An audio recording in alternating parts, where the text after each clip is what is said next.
Yeah, it's a good starting point today. You know, we've got the biggest thing we've got 125 guys out here, which means that, you know, we can get a lot of work done, get a lot of practice, get a lot of reps, and I thought we did that today. And you know, they had a good attitude, and they hustled, and you know, we got a long way to go, but I thought it was a good starting point. A year ago at this time, you talked about how you had asked your strength staff to get your team bigger and stronger. Yeah. What was your biggest ask for the off-season conditioning this year?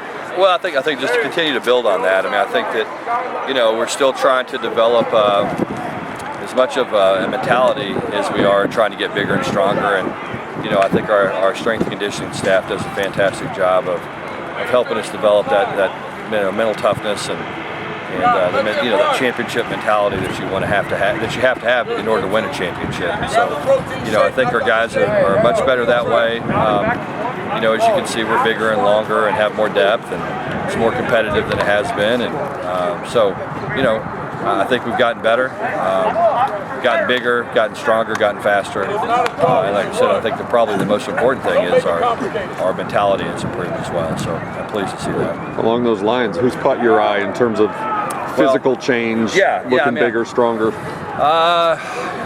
You know, I think that really both of the offensive and defensive linemen have done that. You know, we're so much bigger up front now offensively than we have been. You know, defense is we've had some guys lose some weight, guys that need to lose weight, some guys that gain weight that need to gain weight. I just feel like we look a lot better physically than we did. I think that's probably the biggest difference. You know, we have some young defensive backs that are starting to fill out physically. Happy to see those guys start to develop. Same thing with some of the running backs. You know, the tight end group looks impressive physically, and it's good to see those guys have a good practice. So, you know, we're making some progress and getting better. And you know how it is, it's small steps. A lot was made last year about how you and your staff used the transfer portal to fill out your roster a little bit in your first year. Has your approach to the transfer portal changed at all this year compared to last year? Well, I think it has a little bit. I mean, I think that we're probably don't feel like we need to you know, take as many transfers, you know, probably as we did before, you know, where we just were, you know, we needed to fill in, needed to have depth, and so we've got more depth now. You know, a lot of those transfers we took were younger guys that are just kind of getting going in the program, and so, you know, we're still looking for one or two key positions, you know, to add a little bit more depth and create a little bit more competition. One or two places, and, you know, we'll add probably another 5 or 6 transfers will come in September, and we've got a pretty good idea who those guys will be, but you know, there's a lot of things that are going to change between now and then. Any chance you'll tell us what those positions are? I mean, we're always looking for a corner, always looking for a pass rusher, a D lineman. You know, those are always the two things I think everybody in college football is always looking for, is, you know, somebody that can cover and somebody that can rush the passer. What does it mean for the offense to have Reggie back, and how's his rehab process been? Yeah, he's you know, he didn't do a whole lot today. We're going to kind of bring him along slowly. He'll do a little bit more after spring break. Just about 2 more weeks to get healed up. He did some stuff today. He looked good. I mean, you know, he looks like he looked last year. So encouraged to see him out moving around well, and you know, we just want to be smart about what we do with him. And spring is really important. It's going to be important for him, but we just got to make sure that we're really diligent about, you know, not overworking him and having any kind of setbacks. But we're going to be glad to have him back. I mean, he's a really good football player. Gives us a lot of speed on the outside. You know, the good thing about Reggie is every year he's really made a big improvement from one year to the next, and would expect him to make a big jump from his junior to his senior year. And does his mentality change, or the coaching staff's mentality with James gone? Yeah, I think so. I mean, I think he probably feels a little bit more responsibility to, you know, to be a consistent guy. You know, he was kind of our home run threat before, and James was the consistent guy. And you know, Reggie's going to have to wear that consistent guy hat now, along with the home run threat hat. So that's good for him. That's what he needs to do. That's what great receivers do. They may be a big play guy, but at the same time, they're also you a third medium, third and 4 or 5 when you need a big play guy. And I think he's starting to develop that mentality. And that's why I said spring ball is going to be so important for him, just to continue to develop in that role. After he got hurt last year, you said a couple of times that you were hoping maybe he could come back at the end of the year, or maybe the bowl game.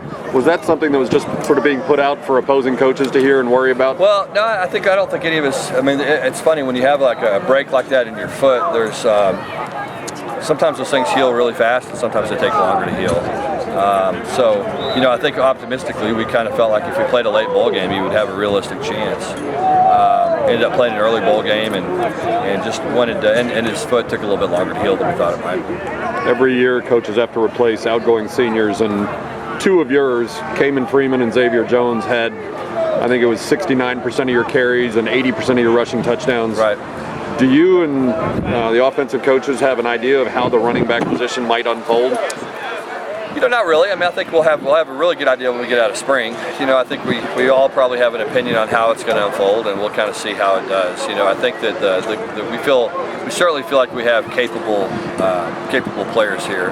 Guys that can pick up the slack and have an opportunity to improve on our production last year. But we'll see how it goes. The big key for those guys is going to be to stay healthy and continue to improve and be consistent, and and continue to develop it. We think we've got 4 or 5 guys that can certainly pick up the slack. One of the new faces out here this year, Garrett Riley, your new offensive coordinator. How will the offense look different with him running the show?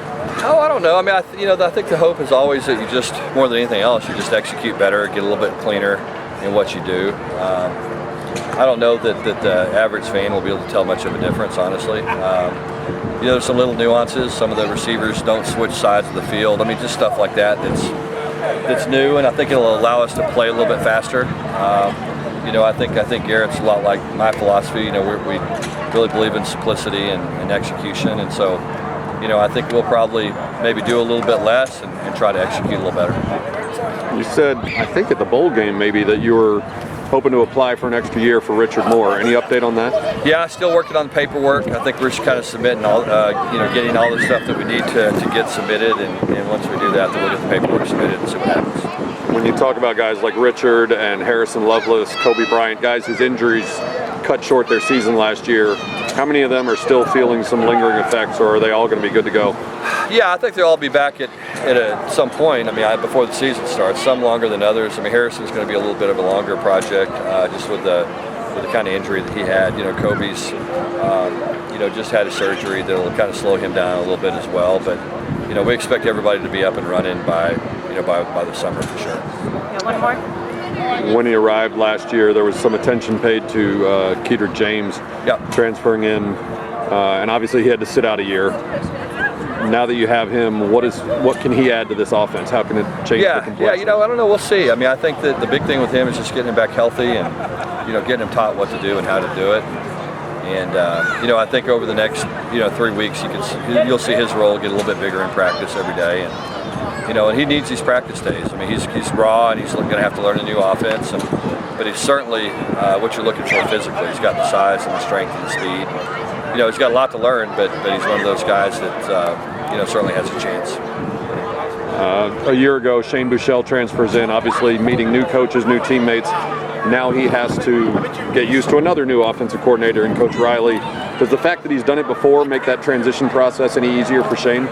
Yeah, I think so. I mean, I think that the biggest thing is just there's not a huge difference between what we did here in the past and what we're doing now. So much of the stuff with quarterbacks is how you do things and technique you play with and all that kind of stuff. Sometimes that's more difficult in certain plays. And, a lot of that stuff hasn't changed. The technique and the scheme are really pretty similar. The wording may be a little bit different, but it's not going to be anything that he's going to have any problem picking up.